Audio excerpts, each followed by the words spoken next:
It's a fake video, this is fake channel. अब ये उर्दू में है, मैं नहीं पढ़ पा रहा हूँ, लेकिन ऐसे लोग हैं जिन्हें इस तरह की कुछ बातें नागवारा गुजरती हैं। उन्हें लगता है कि हाँ ये सब तो झूठ है। सेक्युलरिज्म जिंदाबाद के नाम से कोई चैनल है जो लिखता है कि नेहरू और जिन्ना को नरक में भी जगह नहीं मिलेगी। जिन मासूमों को कुछ नहीं पता उन्हें सब कुछ झेलना पड़ा। बात तो सही है। और अनीता लिखती हैं कि सनातनियों प्लीज़ जागो।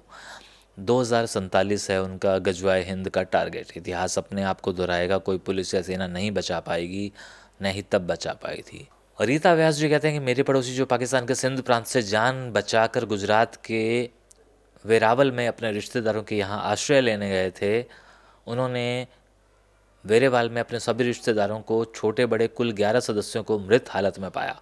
सभी को दीवारों में कीलें ठोककर दीवारों में जड़ दिया गया था। ऐसा भी हुआ था, ये मैं खुद सोच के हैरान हूँ। अब हमारे वो जो गांधी मर्डर ट्रायल वाला वीडियो है उस पर जनाब मोहम्मद असलम साहब कहते हैं कि गोडसे ने किसी अंग्रेज़ अफसर को क्यों नहीं मारा, और यदि बहादुरी दिखानी ही थी तो जिन्ना को मार दिया होता ताकि पाकिस्तान ही ना बनता।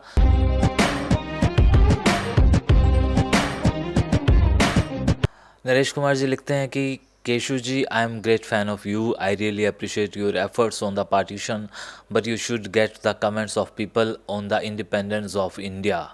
What is the benefits of independence that took life of million of people.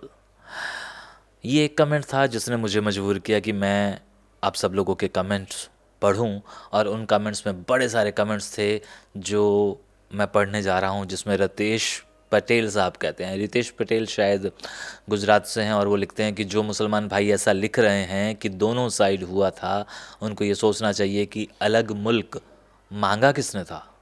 दोनों साइड जो भी हुआ उनका ज़िम्मेदार तो वो है जिसने मुल्क तोड़ने की बात की, और जो हिंदू सिख के साथ हुआ वो जब उनको पता चला तब जाके उन्होंने जवाब देना शुरू किया, मजबूरी में।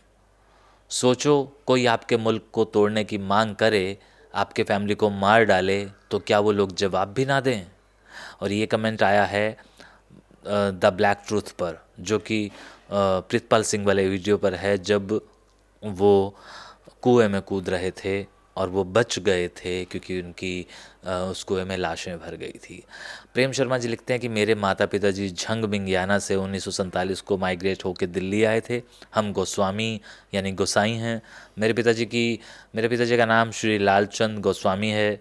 हमारा मंदिर ठिकाना जो झंग में था वो अब कलानौर हरियाणा में है, जिसका नाम सत जिंदा कल्याणा है।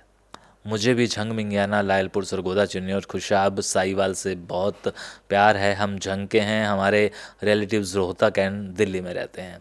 मैं इन सब के जवाब नहीं दे रहा हूँ, लेकिन मैं वो कमेंट्स पढ़ रहा हूँ जो कनेक्टेड है। और उसके बाद दिनेश गोयल जी जो हमारे भिवानी वाले व्यूवर हैं, बहुत ही हसरत लेकर चले गए। कुछ तैयार हैं मगर किसी ने नहीं सोचा इनके बारे में, अफसोस है। और नवीन सिंह जी कह रहे हैं कि क्यों नहीं पाकिस्तान का बंटवारा करते हैं, इसमें सबका भला होगा। सबसे गंदा देश है, सबसे गंदा देश हट जाता इंडिया। लालच मत करो, वहाँ के लोगों इंसाफ दो, वहाँ के लोगों को इंसाफ दो, वरना खुद पे प्रॉब्लम हो सकती है। आप आराम से रहे हैं, वो वहाँ पे मौत हो रही है, भगवान देख रहा है। सतीश त्रिपाठी साहब कहते हैं कि जो काम नेहरू गांधी करके गया है वही आज राहुल केजरीवाल और लोभी नेता कर रहे हैं। सरदार पटेल का प्रधानमंत्री ना बन पाना, सुभाष बाबू को साइड लगा लाइन कर दिया जाना, पूरे भारत के हाथों में दुर्भाग्य की लकीरें खींच दिया जाना जैसा था। भारत की जनता इतनी भोली भाली है कि सब कुछ भूल जाती है, जबकि भारतीयों के साथ सदैव से विश्वासघात हुआ है। जबकि सही मायने में शांति सदैव भयानक मारकाट के गर्भ से सन्नाटे के रूप में उत्पन्न होती है। भारत में 10 वर्ष के बाद यही स्थिति फिर से बनने वाली है। अच्छा, कमाल की बात यह है कि बहुत थोड़े लोग कमेंट करते हैं और पढ़ते तो लोग बिल्कुल नहीं हैं। हालांकि मैंने अक्सर ये कहा है कि आप वीडियो भले ना देखें, कमेंट पढ़ लें, तो आप शायद मजबूर हो जाएं कि आप भी कमेंट करें। और ओम पूर्ण कामयोग के नाम से जो शख्स हैं वो लिखते हैं कि सच तो ये है कि हिंदुओं ने मुस्लिम महिलाओं को दंगों से बचाया और कुछ नहीं कहा। जो आज भारत में 30 करोड़ हो गई, यह सोच थी हमारी, इनकी सोच हमारे उलट है। रेल कटने पर भी इनको यहाँ रोका गया, अब ये फिर गला काटने पर लग गए। ये 3 करोड़ से 30 करोड़ हो गए, सर तन से जुदा किया गया, हिंदू प्रतिदिन घट रहा है। इन मलेश को रोकना गजवाए हिंद का भी हिस्सा बनेगा भविष्य में। जय सिया राम। अच्छा, कुछ लोग कहेंगे कि केशव भाई ऐसे कमेंट्स मत पढ़ो। तो भाई, लोगों की राय वाकई में लेना बड़ा ज़रूरी है। हम मुझे लेने मतलब मैं राय नहीं ले रहा हूँ, मैं उन लोगों के जो मुझसे जुड़े हुए हैं उनके विचारों को पढ़ रहा हूँ कि आखिरकार उनके दिलों में ये बातें हैं या हमारे वीडियोस के बात आई हैं, या आखिरकार दोनों देशों के दरमियान क्या हो रहा है। अच्छा, मैं यहाँ सिर्फ हिंदुस्तान वाले कमेंट्स नहीं पढ़ूंगा, मैं यहाँ पे पाकिस्तान वाले कमेंट्स भी पढ़ूंगा, बशर्ते कुछ लिखा हुआ होना चाहिए। जतिन सिंह कहते हैं कि तुमको बहुत दर्द होता है पार्टीशन का, उधर साले मुहाजिर इससे तकसीम हिंद बोलते हैं and they are proud of this, और यहाँ तुम्हारा रोना धोना ख़त्म नहीं होता। अब ये मुझे कह रहा है बंदा, तो देखिए मैं नेगेटिव कमेंट्स भी पढ़ रहा हूँ। एंड शंभुदत्त सिंह कहते हैं कि केशु भाई your interviews are excellent but subtitle must be in English और हिंदी फॉर व्यूवर्स इन मास।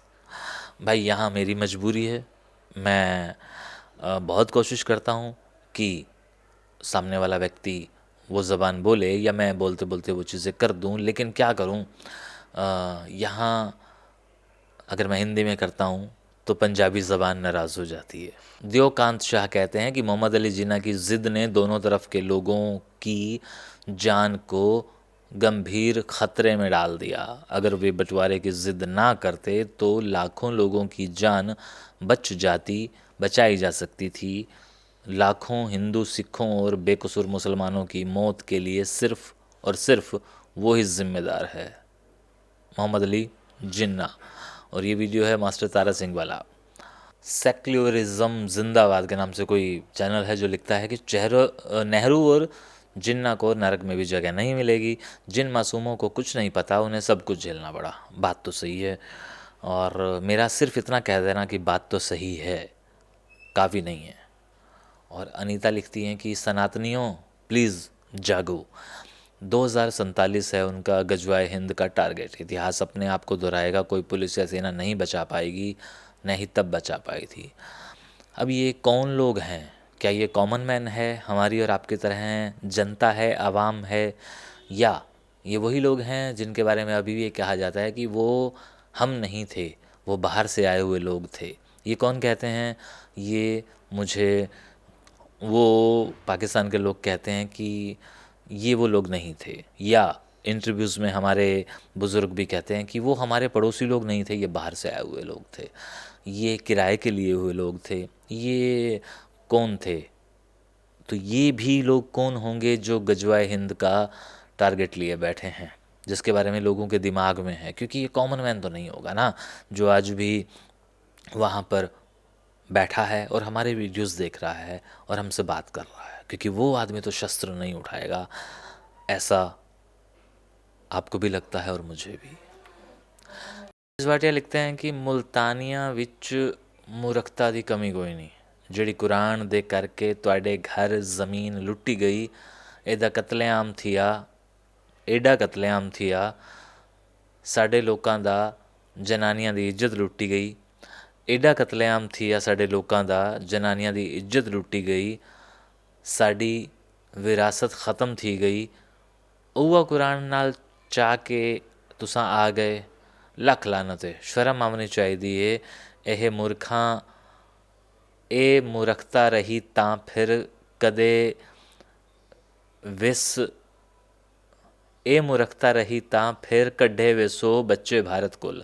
एक बारी पढ़ गिनो उस किताब विच इस्लाम दो ना मनन वाले ते मूर्ति पूजा करन वाले वास्ते कतल करन दा हुक्म है। चैप्टर 9 विरसे पंज। अब ये कहाँ लिखा हुआ है? अगर ऐसा लिखा हुआ है तो कोई मुझे सच्चा मुसलमान ज़रूर बताए कि वाकई में क्या ऐसा लिखा हुआ है, क्योंकि नीरज भाटिया ने तो ये शायद कुरान पढ़ रखी है, तो उन्होंने तो ये बात लिख दी है। और ये वाला जो जवाब आया है ना, ये गीता ग्वालियर वाली जो कि पक्की मुल्तानन है, उस वीडियो पे आया है। उन्होंने डायरेक्टली उस वीडियो के उस कमेंट पर कहा है जब गीता जी के बुज़ुर्ग कुरान को सही सलामत लेके आए थे। और ये तो मेरा भी मानना ये है कि अगर वो किताब रीराइट नहीं है और एक वाकई में मुक़द्दस किताब है, मैं इसकी बात नहीं कर रहा, मैं किसी भी धर्म की किताब की बात कर रहा हूँ, तो अगर उसे छेड़छाड़ नहीं की गई है तो वो एहतराम के काबिल है। लेकिन अगर इसमें ऐसा लिखा है तो वो आप बताएंगे। और रीता व्यास जी कहते हैं कि मेरे पड़ोसी जो पाकिस्तान के सिंध प्रांत से जान बचाकर गुजरात के वेरावल में अपने रिश्तेदारों के यहाँ आश्रय लेने गए थे, उन्होंने वेरेवाल में अपने सभी रिश्तेदारों को, छोटे बड़े कुल 11 सदस्यों को मृत हालत में पाया। सभी को दीवारों में यीशु की तरह, जो क्रिश्चियन लोग हैं आप समझते होंगे, जो बाइबल को पढ़ते हैं या उन्होंने सुना है भगवान यीशु के बारे में कि दीवारों में यीशु की तरह कीलें ठोक कर दीवारों में जड़ दिया गया था। ऐसा भी हुआ था, ये मैं खुद सोच के हैरान हूँ कि क्या इतनी रंजिश थी। अगर ऐसा था, अगर ऐसा वाकई में हुआ था, कभी किसी ने सुना है कि, तो वाकई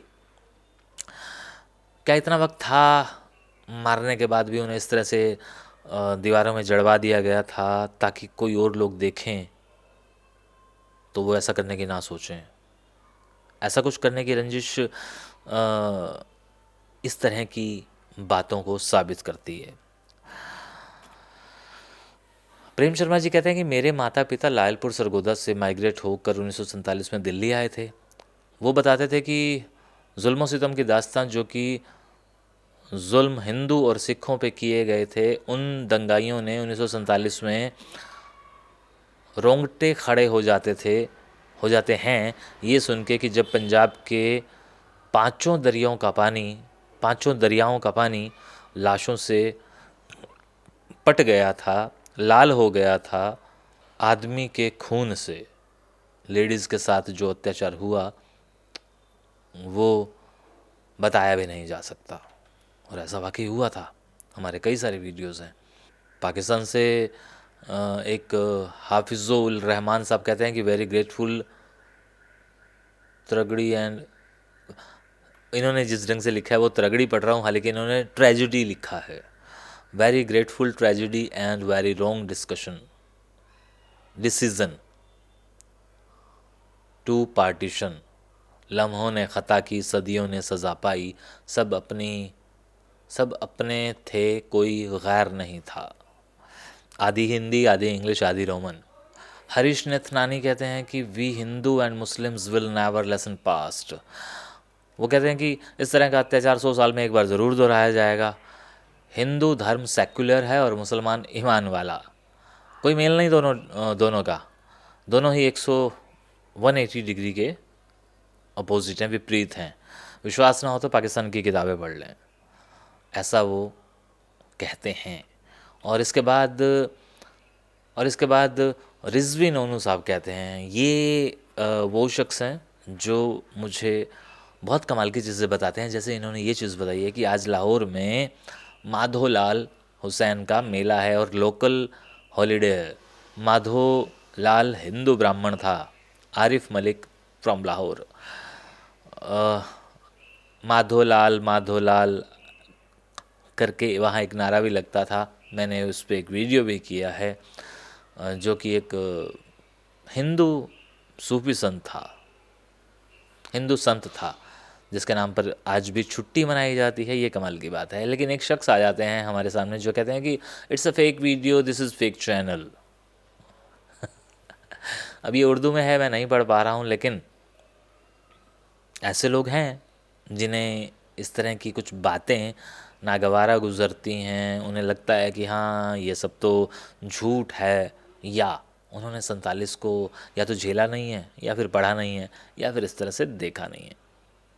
अब हमारे वो जो गांधी मर्डर ट्रायल वाला वीडियो है उस पर जनाब मोहम्मद असलम साहब कहते हैं कि गोडसे ने किसी अंग्रेज़ अफसर को क्यों नहीं मारा, और यदि बहादुरी दिखानी ही थी तो जिन्ना को मार दिया होता ताकि पाकिस्तानी ना बनता, और यदि गोडसे इतना बहादुर था तो उसने अपना खतना क्यों करवाया, केवल इसलिए कि गांधी जी को शहीद करने वाले की पहचान एक मुस्लिम के रूप में हो। यानी कि इनका इनडायरेक्टली ये कहना है कि डायरेक्टली इनका ये कहना है कि गांधी को मारने वाला शख्स वास्तव में हिंदू था, लेकिन उसने अपना खतना करवाया था। अब वैसे मैं ये बात नहीं जानता हूँ, खतना करवाया था कि अगर वो पकड़ा जाए तो वो मुस्लिम पहचान उसकी शिनाख्त हो, तो इनडायरेक्टली मुसलमान कातिल साबित हों, उन्हें ही पकड़ा जाए। मोहम्मद असलम साहब कहते हैं, बड़ी हिंदी में लिखते हैं, ये कैसे इन्होंने ट्रांसलेट किया है या ये हिंदुस्तान से हैं पता नहीं। और रिजवीन ओनू साहब हमारे महात्मा गांधी मर्डर वाले पे कहते हैं कि पंडित नेहरू की फूफी की बेटी लाहौर के अबूत रोड पर रहती थी। ये परिवार मुस्लिम हो गया था, इनकी बड़ी प्रॉपर्टी थी लाहौर में। पार्टीशन के बाद भी ये फैमिली लाहौर में ही रही। उसके एक बेटा हीरोइन का आदी था, यानी कि ये फिल्म वाली हीरोइन नहीं, ये नशे वाली हीरोइन का आदी था, जो अपनी दुकानें सेल करके अपना नशा पूरा करता था। यानी कि उनकी ज़मीन और जायदाद होगी। बहुत ज़्यादा प्रॉपर्टी इस ख़ानदान ने बेच दी है। ये फैमिली आज भी लाहौर में रह रही है, आरिफ मलिक लाहौर। और ये वीडियो लंबा हो रहा है तो कुछ और कमेंट्स हैं जो मैंने सेलेक्ट किए हुए हैं, और अगर आपको लगता है कि मैं कुछ कमेंट नहीं पढ़ पा रहा हूँ तो आप मुझे बता सकते हैं कि केशव भाई आपने जानबूझते हुए इस कमेंट को रिजेक्ट किया है, नहीं पढ़ा है, या ये आपकी नज़रों के सामने नहीं आया। आप मुझ पर ब्लेम कर सकते हैं, आप मुझे पॉइंट कर सकते हैं, बट वो मुझे कमेंट दीजिए जिसमें आपको ये लगे कि मैंने जो ये कमेंट्स पढ़े हैं ये गलत पढ़े हैं और मुझे सही कमेंट भी पढ़ने चाहिए थे। और दूसरा, इसी वीडियो में मैं ये बात बता दूं कि इसके जो बचे हुए कमेंट्स हैं उसका तो दूसरा वीडियो आएगा ही आएगा, लेकिन ये बात भी बता दूं कि बहुत सारे लोग कहते हैं कि आप उनकी बातें क्यों नहीं कहते जिनके साथ वो हुआ, यानी कि मुसलमानों के साथ। तो भाई मैं भला हिंदुस्तान में बैठ के पाकिस्तान के बारे में क्या जानूँ? आप अपने पाकिस्तान के जो यूट्यूबर्स हैं उनसे कहिए ना अपनी बात रखने के लिए। ये बात मैं उन्हें कह रहा हूँ जो मुझे पॉइंट करते हैं, जो मुझे वन वे कहते हैं, हालांकि मैं टू वे हूँ। आप समझ रहे हैं, मैं दोनों तरफा बात रखता हूँ और ये मेरे से कनेक्टेड लोग जानते हैं। एनीवे, नेक्स्ट पार्ट में उनके बड़े सारे और कमेंट्स होंगे, वो आप देख लीजिएगा। तब तक इसे सुनने के बाद कम से कम अपना कमेंट ज़रूर कीजिए कि यस मैं गलत हूँ या सही कि मैंने ये इस तरह के कमेंट्स पढ़े। शुक्रिया।